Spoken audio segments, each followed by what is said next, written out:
y amén. Pues mis hermanos, vamos a seguir con nuestro acróstico de los valores de esta iglesia. Hemos dicho que queremos ser una iglesia donde somos cristianos que ponemos a Dios en primer lugar. Hemos reconocido que no es fácil, pero esa es nuestra meta. Hemos dicho también que invertimos lo que Dios nos ha dado, talentos, dones, recursos, y queremos compartirlo, queremos servir. También hemos dicho que queremos ser cristianos que servimos con lo que Dios nos ha dado, en donde Dios nos ha puesto. Queremos ser cristianos que confiamos en Dios. Y decíamos la semana pasada lo difícil que es confiar en Dios. Y en este acróstico de ser discípulos, hoy quiero que veamos la palabra y la idea aquí es invitamos. Queremos ser una iglesia que invita. Y aquí quiero ser un poquito específico porque quizás algunos que vengamos de contextos carismáticos, pentecostales, la palabra invitación puede sonar a ¿te invitamos? ¿A quién? Para que este culto desea una alabanza. ¿Conocen esa alabanza? Invitamos al Espíritu Santo para que este culto se ponga bueno. Y si no bien, no se va a poner bueno. Y a veces muchas alabanzas dicen eso, te invitamos, Señor. Te invitamos, Espíritu Santo. O démosle la bienvenida al Espíritu Santo. Pero es curioso porque la Biblia no nos dice que el Espíritu Santo llega a la mitad del culto, o llega tarde al culto, o llega en medio de una alabanza al culto. No, la Biblia dice que tú y yo somos templo de Él. Entonces el Espíritu Santo ya está aquí con nosotros. Pero hay textos en la Biblia que parecen invitarnos a los cristianos a precisamente invitar a Dios. Y es que, hermanos, hemos dicho en esta serie que estamos viendo los domingos que Dios nos hizo seres relacionales, es decir, todos tenemos la capacidad de relacionarnos. Por ejemplo, podemos relacionarnos con Dios, podemos relacionarnos con otras personas y podemos relacionarnos también con nosotros mismos. Y es lo que Jesús dijo, amarás al Señor, amarás a tu prójimo como a ti mismo. Y el pecado, hermanos, muchas veces nos engaña haciéndonos creer que solos estamos mejor. De hecho, hay quienes disfrutan esa soledad. Hay quienes buscan esa soledad. Porque tal vez por malas experiencias con amistades, tal vez por relaciones fallidas, tal vez por lo que sea, decimos, ¿sabes qué? Mejor voy a vivir mi vida sin meterme con nadie y que nadie se meta conmigo.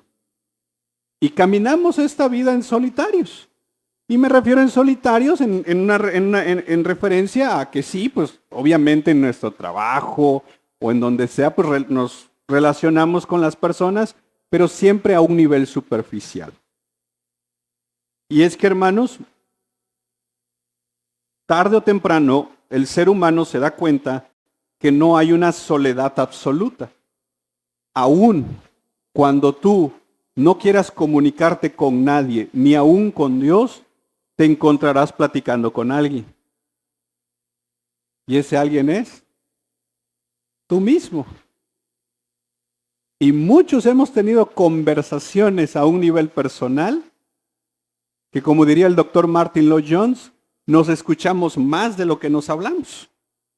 De hecho, él diagnostica la depresión espiritual como un síntoma del que nos hablamos más, nos escuchamos más, de lo que nos hablamos. ¿Has tenido esas conversaciones contigo mismo? ¿Y son bien edificantes? En la mente ya. No. Entonces, somos seres relacionales. Entonces, vamos a empezar con Apocalipsis 3:20. Ve conmigo Apocalipsis 3:20, que es un texto muy conocido.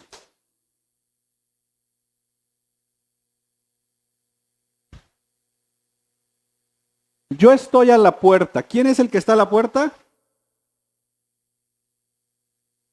¿Quién está a la puerta? El ujier, dice.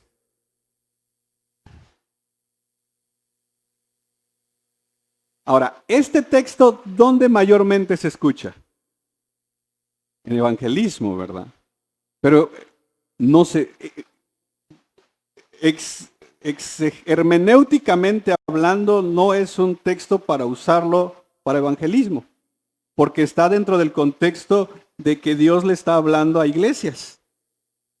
Y entonces, cuando llega el mensaje a la Odisea, nos damos cuenta que es una congregación que le dice desde el versículo 15, yo conozco tus obras, te conozco.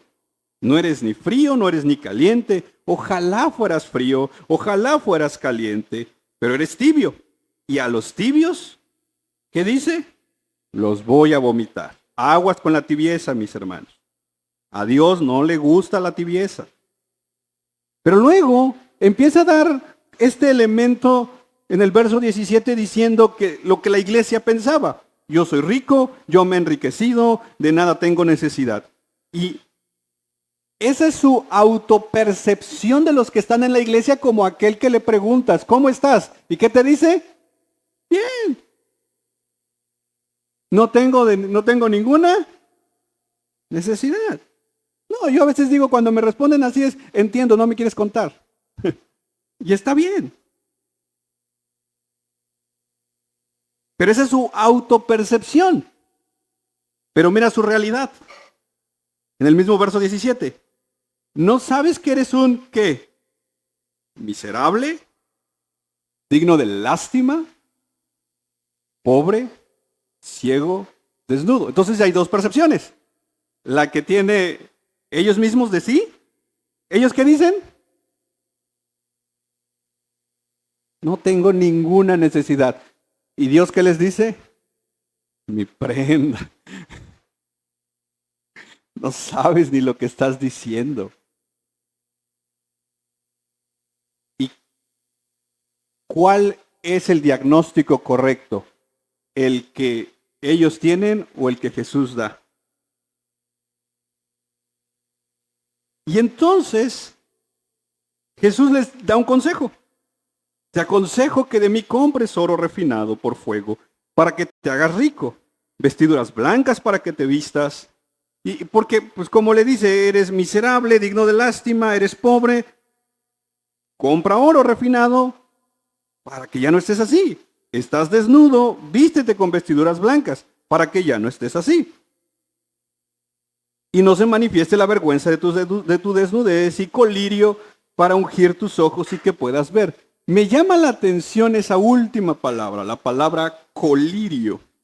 ¿Qué es el colirio? Para limpiar el ojo, ¿eh?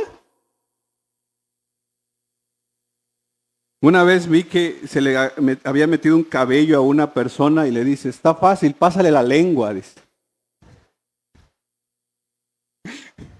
Con eso sal. ¿No? Otros decían, ponle agua de manzanilla.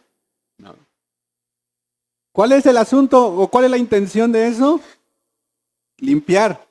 Para que entonces un ojo limpio pueda ver. Entonces, mira lo que Jesús les ofrece a ellos. Les ofrece varias cosas, pero una de las cosas que les ofrece y me llama mucho la atención es colirio.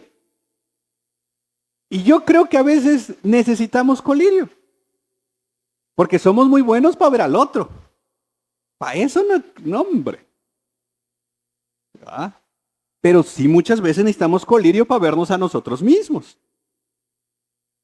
Porque esta gente tenía un problema. El problema es que ellos decían, yo estoy bien. yo voy bien, no pasa nada, 2, 3 cosillas por ahí, diría un meme. Pero Jesús dice, mira, no estás bien. ¿Y el orgullo qué nos dice? Sí estoy bien. Y una de las cosas que Jesús ofrece es colirio. Me encanta esto. Porque es como diciéndonos, quiero que te veas como yo te veo. Y lo hermoso es, no para que te sientas mal. Quiero que te veas como yo te veo porque quiero trabajar contigo. Eso es bien hermoso. Y es así cuando llega el verso 19 y dice, yo reprendo a todos los que amo. Sé pues que, y arrepiéntete. Y me llama esto porque se lo está diciendo a quién. ¿Al inconverso? No, se lo está diciendo a la iglesia. Y en ese mismo contexto llega el versículo 20. Y entonces Jesús les dice, ahora sí, yo estoy a la puerta y llamo. Si alguien oye mi voz y abre la puerta, entraré con él, cenaré con él y él conmigo. Entonces, en el contexto de una congregación o una persona o una familia o lo que queramos poner como ejemplo, sea iglesia, sea familia, sea persona, que en su orgullo se considera que está bien, que es autosuficiente, que no necesita nada, que no necesita de nadie, que porque ya le sabe un poquito a 2, 3 cosas, ya no necesita orar, ya no necesita ayunar, ya no necesita congregarse, ya no necesita pedir ayuda. A esos Dios no los está desechando. A esos es a los que Dios les dice, mira, quiero que te veas como yo te estoy viendo. Y una de las cosas es, déjame entrar. Y aquí hay un elemento de simbolismo. No es que nosotros hayamos sacado al Espíritu Santo de nuestras vidas. No, simple y sencillamente voy a poner esta alegoría. Imagínate que tu vida, tu mente, tu corazón sea literalmente una casa. Y una casa con diferentes cuartos. Y quien tiene la llave de esos cuartos eres tú. Y entonces eres tú el que va determinando qué partes de esa casa le vas dando a Dios. O sea, ya Dios habita en la casa. Ya eres salvo. Ya el Espíritu Santo habita en ti. Pero a esta gente, ¿qué le está diciendo Jesús? He aquí yo estoy a la puerta. Le está diciendo a cristianos. Y es curioso porque a muchos de nosotros Jesús le nos está tocando ahí. Hey, ¿cuándo me vas a entregar eso? Y nosotros, miren, el inconverso cuando lo invitamos a la iglesia, muchos dicen, primero compongo mi vida y después vengo. ¿Sabes qué es lo curioso? Que a veces el cristiano dice lo mismo. Oye, ¿cuándo vas a rendir tu matrimonio a Dios? ¿Cuándo vas a rendir ese problema a Dios? ¿Cuándo vas a rendir esa situación a Dios? Y nosotros es, primero lo resuelvo y después esto.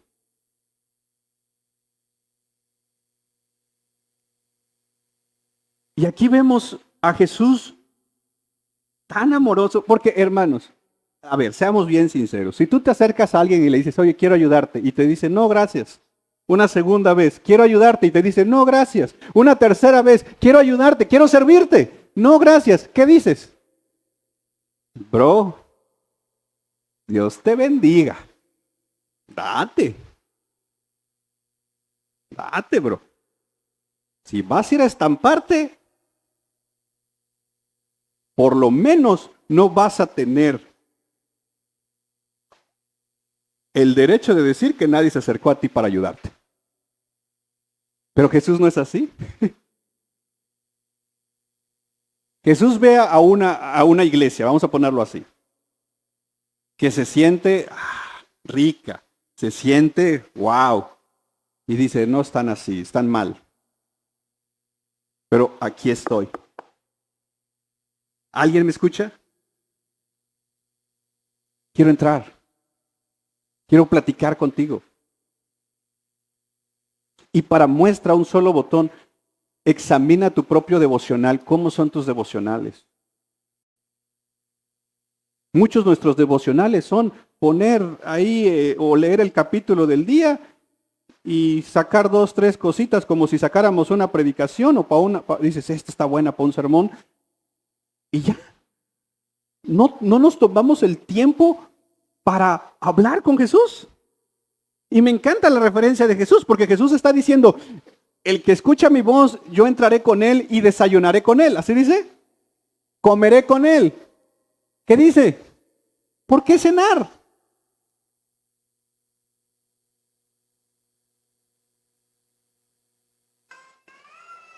Porque vuelvo a repetir, en el estilo de vida de estos tiempos, la cena era el momento adecuado para tener conversaciones más profundas y más íntimas.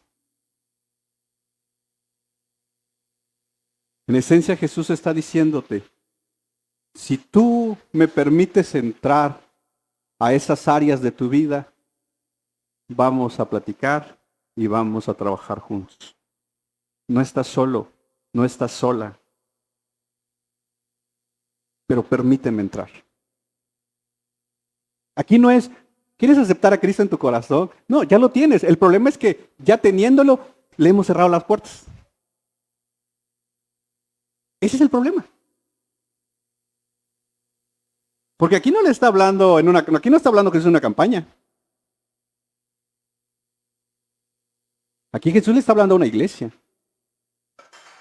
Y que muchas veces esa referencia es a nosotros porque somos la iglesia. Es más, ve conmigo a Efesios capítulo 3. Para que veas que esto no solo se da aquí. Efesios capítulo 3. Verso 16.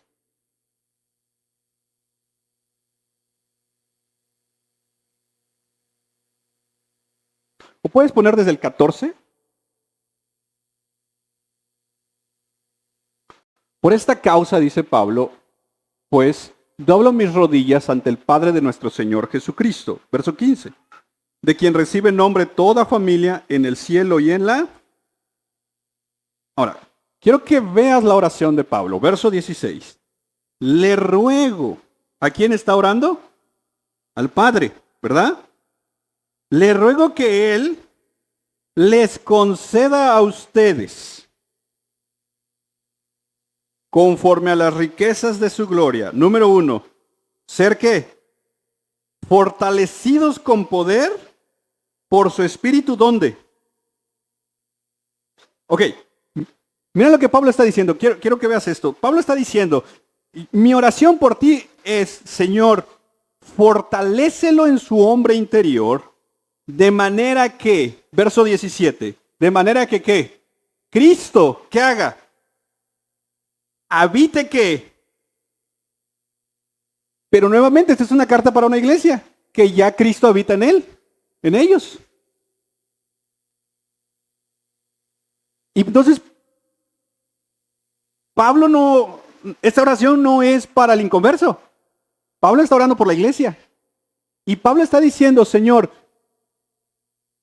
fortalécelos en el hombre interior para que por el Espíritu Santo, Cristo, ¿qué cosa? Habite por la fe en sus corazones. Y ahí hay un punto, y luego dice, también ruego que arraigados y cimentados en amor, sean capaces de comprender con todos los santos la anchura, longitud, y de ahí ya se va. Pero el verso 17, Pablo está diciendo que Cristo habite por la fe en sus corazones. Yo le hubiera dicho a Pablo desde mi orgullo, ya acepté a Cristo en mi corazón, ya Cristo habita en mí. Y tal vez Pablo me hubiera dicho, ¿de verdad? Sí, lo acepté en una campaña. Le dije, ¿puedes habitar en mi corazón? Te entrego mi corazón. Ajá. ¿Y por qué no se ve? Porque nuevamente llegamos al mismo punto. Empezamos rindiendo toda nuestra vida a Jesús y parece ser que en lugar de crecer en ese mismo elemento de rendirnos, crecemos en un elemento de aislarnos. de áreas de nuestra vida, no permitir que Jesús tenga el señorío. Confesamos que Jesús es el Señor, pero muchas veces esa declaración teológica, esa declaración doctrinal, cuesta para que se haga una realidad a nivel de nuestro corazón, porque siguen habiendo áreas que que Jesucristo no es el Señor. Y no sé, examinemos cada uno nuestro contexto. Vuelvo a repetir con este ejemplo. Imagínate tu vida como una casa. Está el cuarto donde están tus finanzas, el cuarto donde están tus planes, el cuarto donde están tus anhelos, el cuarto donde está tu fe. Y entonces dices, ok, Jesús es el Señor de aquí, pero aquí no se mete. Y muchas veces oramos por cosas de nuestra vida, pero hay cosas que no. Hay cosas que nosotros seguimos siendo el Señor. Y me encanta cómo Pablo está orando por la iglesia para que Cristo habite por la fe. ¿En dónde? ¿En dónde? Y vuelvo a repetir, cualquiera de nosotros le hubiéramos dicho a Pablo, ya habita Cristo en nuestro corazón. Sí, pero ¿Él tiene el señorío de todas las áreas? ¿Qué áreas no hemos rendido a Dios, hermanos? ¿Qué áreas seguimos todavía, ahora sí que aferrándonos a decir, yo tengo el control de esta área de mi vida, esta no se la voy a rendir? Y vuelvo a repetir, lo decíamos la semana pasada, rendir algo a Dios no es fácil. Cuesta, duele, da miedo.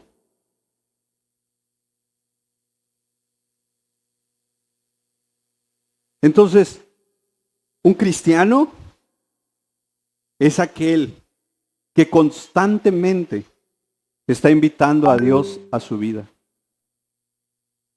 Está invitando a Dios a que sea el Señor de su vida.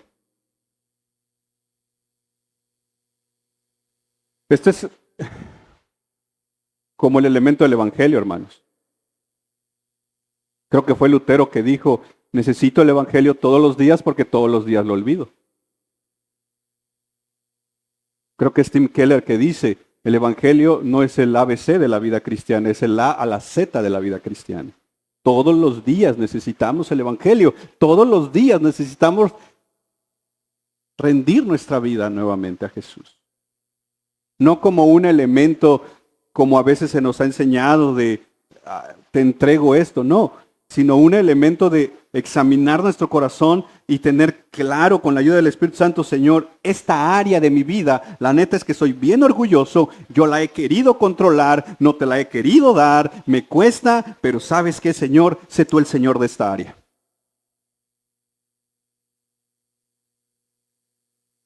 Y eso es invitar a Dios a nuestra vida. Pero no solo la idea es que invitemos a Dios a nuestra vida, sino también que invitemos a otros cristianos a nuestra vida. Santiago capítulo 5. Ve conmigo a la carta de Santiago capítulo 5, verso 16.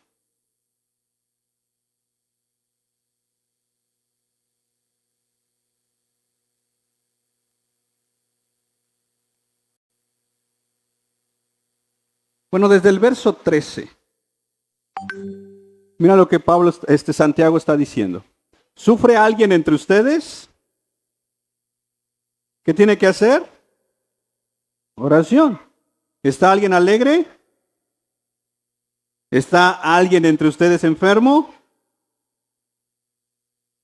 Ahora, ¿te das cuenta que aquí hay un elemento de decir, puede ser que en la congregación haya gente sufriendo, haya gente alegre y haya gente enferma, ¿verdad?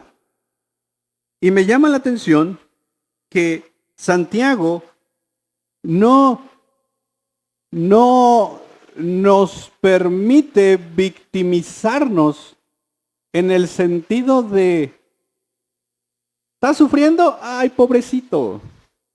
No. A ver, ¿cómo estás? ¿Estás sufriendo?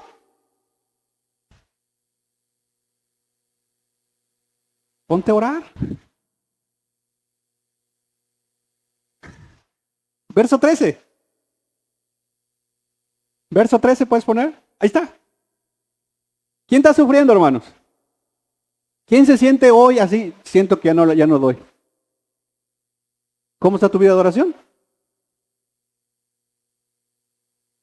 Si Santiago fuera tu consejero bíblico, llegas, fíjate que hermano Santiago, la neta es que estoy pasando esto.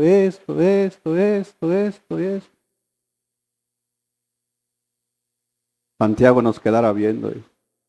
¿Ya hiciste oración? No, pero ¿cómo voy a hacer si mira cómo estoy? Si... Cinturonazo.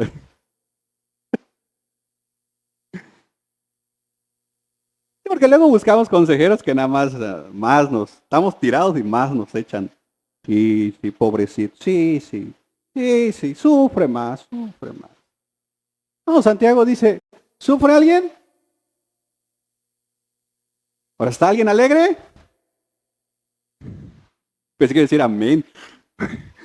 Bueno, los que estén alegres, canten alabanzas. ¿Está alguien que dice? ¿Está alguien enfermo entre ustedes? Y esto me encanta. Esto está precioso porque obviamente muchos podemos sentirnos enfermos no solo físicamente, emocionalmente también. Y me llama la atención porque ¿qué dice que tienen que hacer los que están enfermos? ¿Esperar que los llamen? ¿Qué tienen que hacer?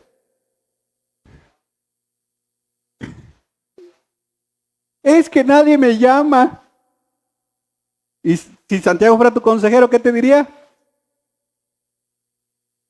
Porque somos a su mecha. Estamos sufriendo, estamos batallando, y ahí estamos. Es que nadie se acerca a mí. Es que nadie me habla. Es que nadie ora por mí. Es que nadie hace nada por mí. Es que. Está Santiago. Llama, pide ayuda. ¿Está alguien enfermo entre ustedes? ¿Qué tiene que hacer? Ir al doctor. ¿Qué dice? ¿Y entonces qué van a hacer los ancianos? Y le vamos a echar 1 litro de aceite. Porque mira el verso 15. La oración de fe. Y el Señor. Pero si ha cometido pecados, ¿qué va a pasar? Y ahora sí. Mira el verso 16.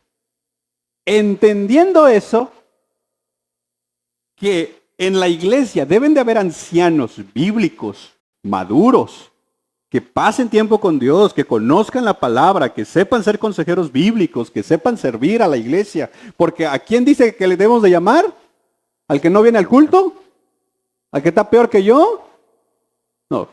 Llama a los ancianos de la iglesia para que entonces ellos oren por ti. Y entonces al llegar al verso 17 dice, por tanto, ¿qué? Confiesen que unos a otros. ¿Y qué hay que hacer? ¿Irlo a publicar? No. ¿Qué hay que hacer? Orar. ¿Con qué propósito es esa oración?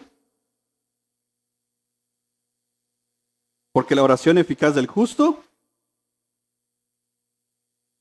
Entonces, tenemos que ser cristianos que le bajemos unas rayitas a nuestro orgullo y seamos humildes y poder decirle a alguien, te invito a que puedas entrar a mi vida. necesito a alguien que camine conmigo.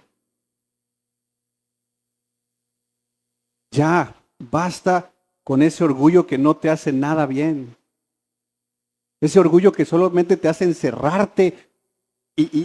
Volvemos a lo que decíamos al principio, estando encerrado, con el único que platicas es contigo mismo y tu mente te va a jugar malas pasadas porque precisamente es ahí donde Satanás te va a enviar miles de dardos y entonces vamos a salir diciendo, en esta iglesia no hay amor.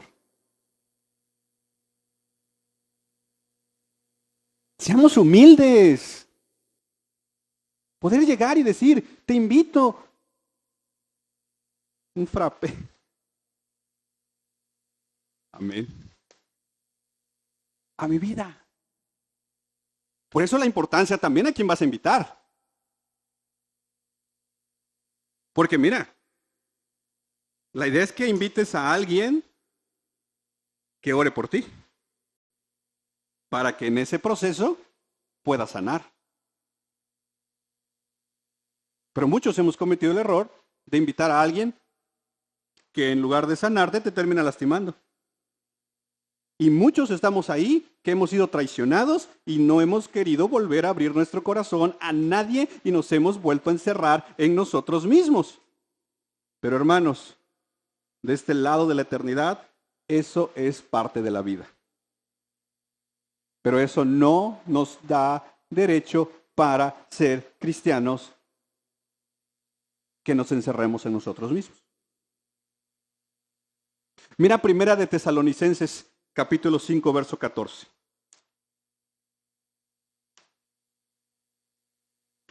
Primera carta de Pablo a los Tesalonicenses, verso 5, capítulo 5, perdón. Verso 14. Bueno, desde el 12, porque si tal vez tu Biblia tenga un subtítulo, esos son deberes prácticos de la vida cristiana. Les rogamos, hermanos, que reconozcan a los que con diligencia trabajan entre ustedes, los dirigen en el Señor, los instruyan, que los tengan en muy alta estima con amor por causa de su trabajo, vivan en paz los unos con los otros. Y aquí está el verso 14. Les exhortamos, hermanos, y aquí hay por lo menos no tres categorías de cristianos, aquí hay por lo menos tres situaciones que todos pasamos. Hay momentos donde todos somos indisciplinados. ¿O siempre has sido disciplinado? Entonces, cuando estamos en una temporada donde somos indisciplinados, ¿qué necesitamos? ¿Qué necesitamos? Que nos amonesten. ¿Verdad? Hay otras temporadas donde estamos desalentados. ¿Te ha pasado? A mí un montón de veces. ¿Y qué necesitamos cuando estamos desalentados? Échale ganas. Dice un pastor, el echaleganismo muchas veces no sirve para nada. Ya no estés triste. Ah, ok, ya no estoy triste. Gracias por decirme. Animar. Obviamente, ¿con qué? Con la palabra de Dios, porque es la palabra la que obra aquí. Y hay veces que nos sentimos débiles. ¿Y qué necesitan los débiles? ¿Que los acabemos? Que los sostengamos. Y aquí hay un buen ejercicio para todos. Y ser que pacientes. Pero es que aquella, pero pacientes. Ahora, ok. ¿Cómo yo sé que tú estás indisciplinado? ¿Cómo yo sé que estás desalentado? ¿Cómo yo sé que te sientes débil? Si no me permites entrar a tu vida. Si siempre que te pregunto cómo estás me dices que está bien, perdóneme, pero no soy profeta. Tal vez ustedes sí. Y se mueven en un ámbito profético sobrenatural donde tienen un sueño y de repente dicen, Dios me dijo que estás indisciplinado. Pero los que no nos movemos en ámbitos sobrenaturales proféticos y nos movemos en el ámbito natural, preguntamos cómo estás. Y vuelvo a repetir, si tú dices, Ok, voy a responder que bien, pero espero que por lo menos con alguien puedas decir, sabes, me siento desalentado. Sabes, me siento débil. Sabes, estoy siendo indisciplinado en esta área de mi vida. He dejado de orar, he dejado de ayunar, he dejado de leer la Biblia, he dejado de hacer esto, he dejado de ofrendar, he dejado estas disciplinas espirituales. Simple y sencillamente no las estoy haciendo. Hay en mi vida una indisciplina y eso se traduce en la falta de gozo de mi vida. No estoy bien. ¿Me ayudas?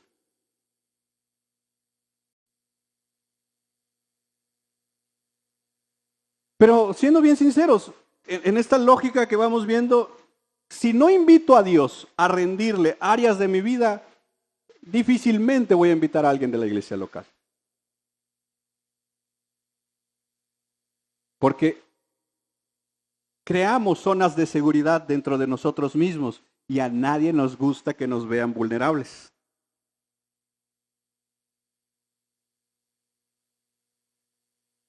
Porque nuestro orgullo nos dice que tenemos que vernos fuertes.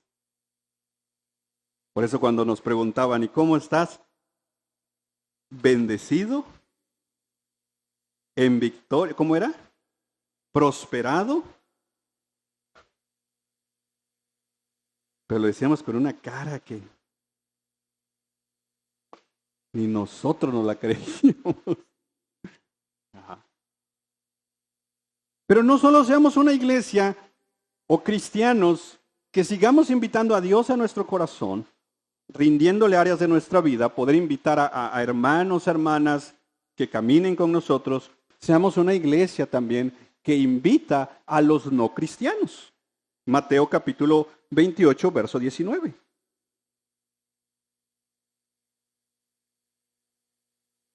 Mateo capítulo 28,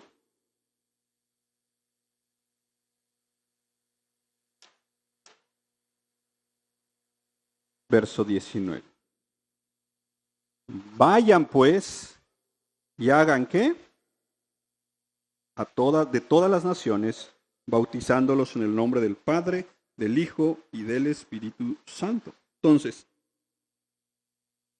aquí también hay un llamado para invitar a las personas que no son cristianas a que conozcan a Cristo, a que puedan venir al servicio, a que puedan venir a un estudio bíblico, a que puedan sumarse a leer la Biblia contigo, a que puedan sumarse a orar contigo, no sé, poder invitar a alguien que tú conoces, que no conoce a Cristo, para poder sumarle en este tenor de decir, mi anhelo es que conozcas a Cristo.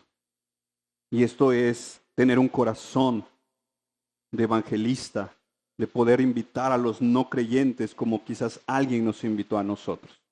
Entonces, poder ser una iglesia que invita también a otras personas que no conocen a Cristo. Pero hay una cuarta área donde también podemos invitar. Ya dijimos, es invitar a Dios a esas áreas del corazón que no le hemos dado lugar en nuestras vidas, poder invitar a cristianos que caminen con nosotros, poder invitar a no cristianos a que vengan a Cristo, pero también hay un elemento de invitación muy personal que es a la autorreflexión. Ve conmigo al Salmo capítulo 103. O vayamos primero al Salmo capítulo 1 y luego al Salmo 103. Salmo capítulo 1, verso 2.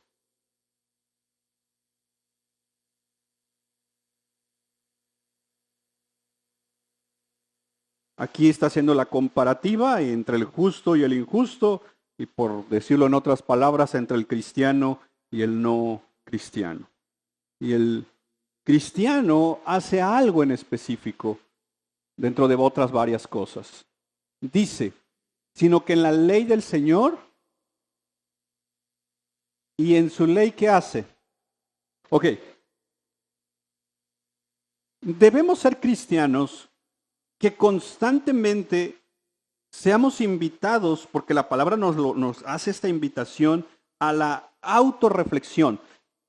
Te decía hace ratos, todos aquí tenemos esas conversaciones a nivel de nuestra mente. Todos aquí tenemos esta conversación con nosotros mismos. Y esas conversaciones muchas veces terminan definiendo nuestras acciones. La batalla espiritual se da en ese nivel. Muchas veces no necesitamos otras voces, otras influencias. Con solo escucharnos a nosotros mismos, ya andamos pensando cada cosa. Ya andamos diciendo cada cosa, generando cada prejuicio, ¿no? Y como nuestros prejuicios son bien rápidos, ese es como cuando te dicen, te va a llegar 1,000 pesos, tal fecha, en la mente ya se gastó. Ni me alcanzó, ¿no? Entonces, lo mismo pasa con muchos temas. Lo mismo pasa aquí a nivel de nuestra mente, de estas conversaciones que tienes. Y lo curioso es, y me encanta Martyn Lloyd-Jones, y te recomiendo este libro, ojalá lo puedas leer, se llama Depresión Espiritual. Martyn Lloyd-Jones dice, tenemos estas conversaciones a nivel de nuestra mente y constantemente nos estamos hablando. John Piper le dice algo así como, bendita esquizofrenia, le dice John Piper. Porque es hablar contigo mismo. Es tener estas conversaciones muchas veces hasta bien profundas y llegas a cosas que dices, ¿no? Que ni tú mismo ni tú mismo te esperas esas conversaciones a nivel de tu mente. Y aquí el asunto es, este elemento de conversación en tu mente, una de las dos voces que estás teniendo, tienen que ser alimentadas por la palabra de Dios. Porque si no, tarde o temprano, una de las dos voces van a ser alimentadas por Satanás. Satanás, mira, que aparezca un endemoniado en medio de un culto, es show. ¿Sabes cómo gana Satanás más terreno?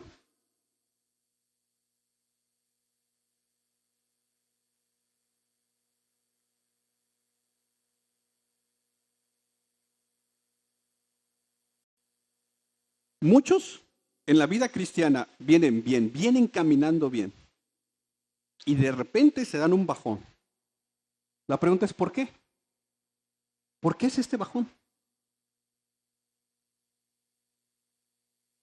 Y es porque a nivel de su mente llegó a juicios que dijo, no vale la pena seguir sirviendo. Que dijo, nadie me lo agradece. Que dijo, no vale la pena. Que dijo, esto no va para ningún lado, esto no. O X o Y situación. Y ahí perdió la batalla. Y el que caminaba bien, por eso Pablo le dice a los Gálatas, ¿quién los estorbó? ¿Quién los estorbó? Si caminaban bien. Ustedes empezaron en el espíritu, le dice Pablo a los Gálatas, y van a terminar en la carne. Y muchos empezamos bien. Y en lugar de que a los años de ser cristianos hubiéramos crecido más madurez, un servicio más fiel, un servicio más fortalecido, entendiendo que no es fácil, que vendrán embates del enemigo y todo. No, muchos llevamos años en el Evangelio y metidos en una depresión total porque nuevamente tenemos todas estas cosas en nuestra mente. Y por eso la importancia de lo que decíamos hace rato de invitar a otra persona, porque a veces lo que necesitamos es otra perspectiva. Porque nosotros nos encerramos en la misma. ¿Nunca has visto esas fotografías que de repente lo ves de una forma y dices, esto es esto? Y luego hacen el zoom y dices, no era eso, era otra cosa. Ok, a veces nosotros tenemos ideas generadas en nuestra mente que las vemos así, hacemos un juicio de valor con esas ideas, influenciadas por tantas otras cosas, y creemos que así es. Cuando expresamos eso, a veces, desde que tú mismo lo estás hablando, dices, híjole, ¿eso pensaba yo? ¿Nunca alguien le has dicho a alguien, ¿no te has escuchado? Escúchate. Y entonces es cierto. Porque cuando ya empiezas a expresar, empiezas a tener otra perspectiva. Ahora, aquí hay un elemento que todo cristiano a veces nos olvidamos de hacer, y es el elemento de meditar. Porque no dice estudia, dice medita. ¿Y qué es meditar?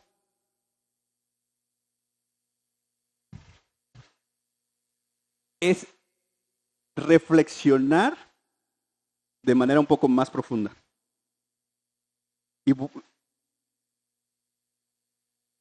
Y es aquí donde debemos reformar nuestros devocionales, hermanos. Porque los devocionales no son competencias. Yo siempre les he dicho varias veces, una cosa es tu plan de lectura bíblico, que yo espero que lo hagas anual, que termines la Biblia en un año, y otra cosa es tu devocional. No es lo mismo. El leer la Biblia completa te va a ayudar a tener una mejor perspectiva de cuando hagas tus devocionales. Porque tus devocionales puede ser que un versículo te quedes un mes ahí. Pero la idea es que sigas leyendo. No es lo mismo, lectura y meditación. Entonces, el meditar es un elemento reflexivo donde tengo que, nuevamente, como decíamos, invitar al Espíritu Santo en un elemento conversatorio de decir, a ver, estoy teniendo estas situaciones en mi mente, estoy teniendo estos pensamientos en mi mente, estoy teniendo estas cosas en mi mente. Ayúdame a tener una percepción de parte tuya para entender mejor esta situación. Porque, ¿cuál era el problema de la Odisea? Lo acabamos de ver. ¿Cuál era su problema? Que se veía a sí mismo de una manera. Y Jesús dice, no, estás enfocando mal. Déjame decirte la realidad. Y jamás Jesús te lo va a decir para juicio. Te lo va a decir porque te ama y quiere trabajar contigo eso. Pero nuestras vidas llenas de tantas cosas nos han robado una gran bendición que es la de meditar en la palabra de Dios. Gran parte de nuestras actitudes, de nuestros problemas, de nuestras percepciones y de nuestra mente empezarían a cambiar si empezáramos a meditar más en la palabra de Dios. Y hermanos, esto es un ejercicio que se va haciendo. Es más fácil aventarte una predicación de John MacArthur o de tu predicador favorito que meditar un tiempo en la palabra de Dios. Y hermanos, se los digo con todo respeto, empecemos ya a tener tiempos con Dios y ya no solamente es que John MacArthur dice, es que tal dice. ¿Y qué te ha dicho Dios a ti? Parece ser que pasamos más tiempo con nuestros predicadores favoritos y no estoy diciendo que esté mal. Yo escucho predicaciones y la verdad es que Dios me habla a través de ellos, pero jamás eso debe de ocupar el lugar por encima de mi tiempo con Dios.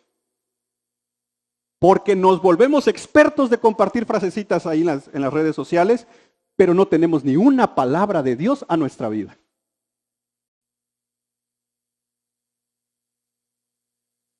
Sí, yo sé lo que dijo Babin, yo sé lo que dijo Berkov, yo sé lo que dijo todos ellos, y no tengo ni una palabra de Dios para mí. ¿Y qué me dijo Dios a mí hoy?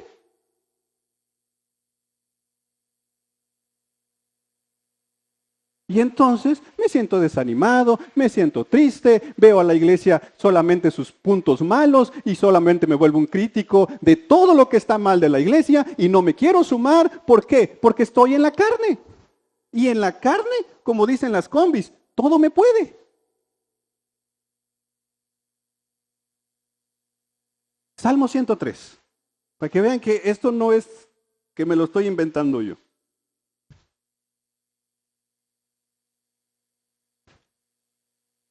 Salmo 103.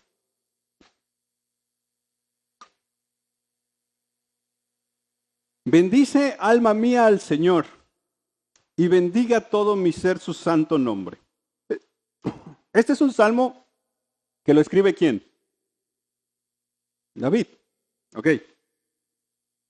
Pregunta, ¿con quién está hablando David ahí? No.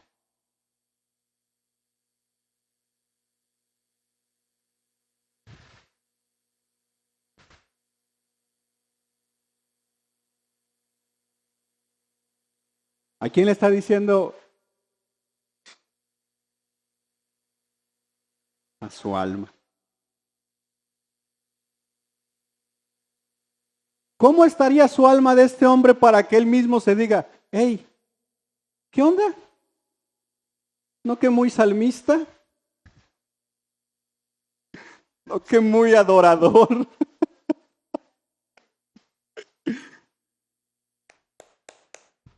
Nos bendice.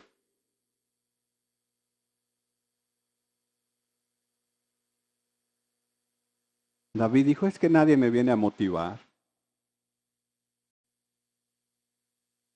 ¿Dónde empieza David? Con él mismo. ¿Con quién está hablando David aquí? ¿Ven que también David tiene sus conversaciones? Y luego mira lo que dice, verso 2. ¿Bendice qué? Nuevamente, ¿con quién está hablando? Y luego, ¿qué le dice a su alma? Aparte de que, hey alma, órale, vamos a bendecir a Dios. ¿Qué le dice? Ok, si alguien te dice, hey, no te vayas a olvidar, ¿por qué? Ok, ¿qué le está diciendo David a su propia alma? ¿Qué le está diciendo? ¿Qué le está diciendo? No olvides. ¿Por qué? Porque su alma se había olvidado. ¿Y se había olvidado de qué? Como muchos de nosotros nos olvidamos.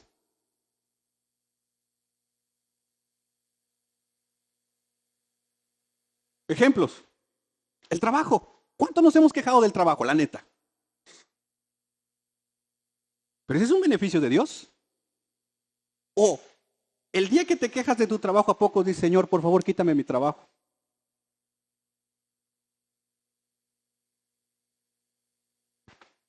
Ah, pero cuando no teníamos trabajo, de rodillas veníamos al a mi primer quincena, Señor. Y Dios dice, ya te conozco. No me andes prometiendo nada, mejor. Dice. Hemos dejado de ver bendiciones y las hemos comenzado a ver como cargas. Te ponía el ejemplo la vez pasada. Los que por gracia de Dios tenemos un carrito. Ah, enojado el cliente porque está caliente su carro. Pide, pues andate en colectivo.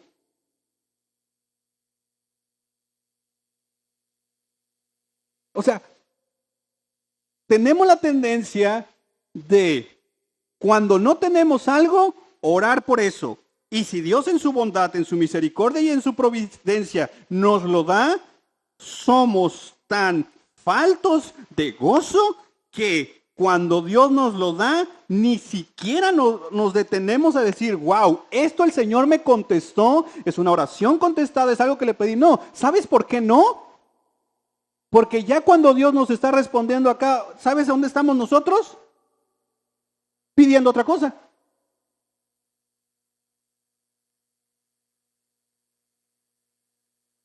Y David es como nosotros. Se olvidaba de los beneficios de Dios. Pero entonces David, ¿qué hace? A ver, parémonos. A ver, alma mía, ¿por qué no has bendecido a Dios? ¿Por qué te estás quejando? Mira cuántos beneficios tienes de Dios. ¿Y por qué tu tendencia es la queja?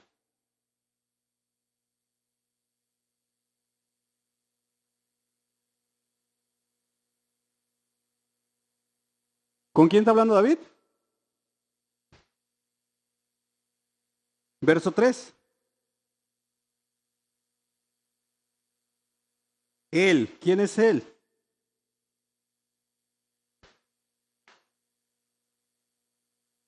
¿Qué hace Dios?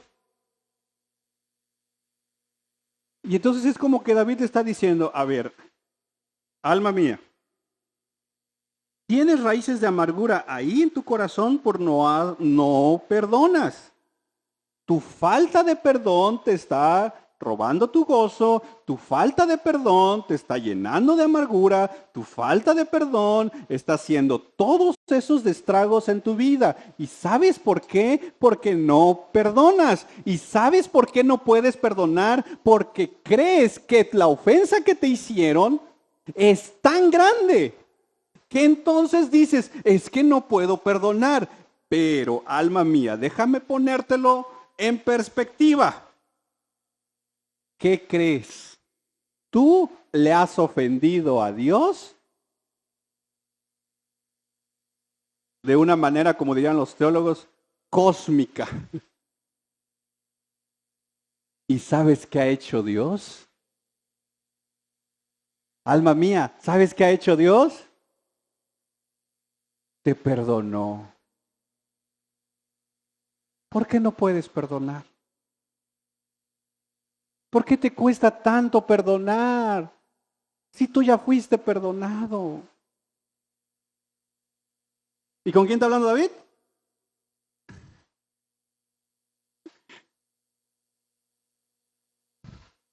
¿Él es el que sana?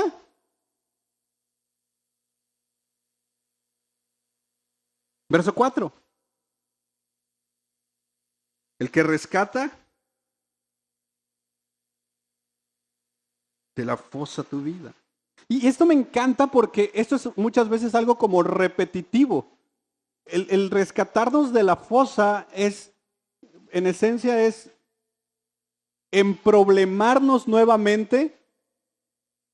Y cuando estamos emproblemados, ¿quién te rescata? Dios. Y entonces imagínate, es como David, porque esto no es una oración a Dios. Aquí David no está orando a Dios. ¿Con quién está hablando David? Entonces decirle a su alma, a ver alma, si en algo eres buena es en emproblemarte.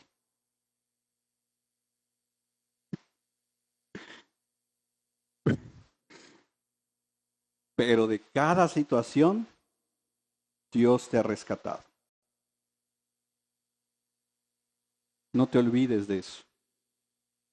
Quien ha estado contigo siempre es Dios. Y aún así, ¿te olvidas de Él? Y ahora, porque tu prójimo está en problemado, está en una situación difícil, ¿no puedes ni orar por él? Es que a mí nadie me ayudó. Está bien, alma mía. A ti nadie te ayudó. Está bien. Pobrecita de ti, alma mía. Pero no digas que nadie te ayudó porque hubo alguien que te ayudó.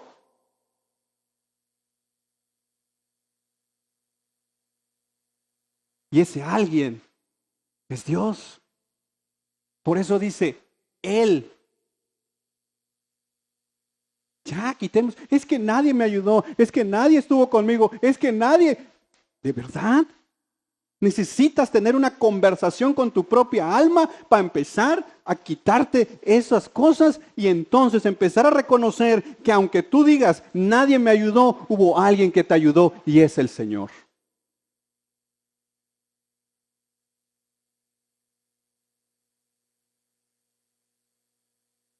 Y mira qué más hace.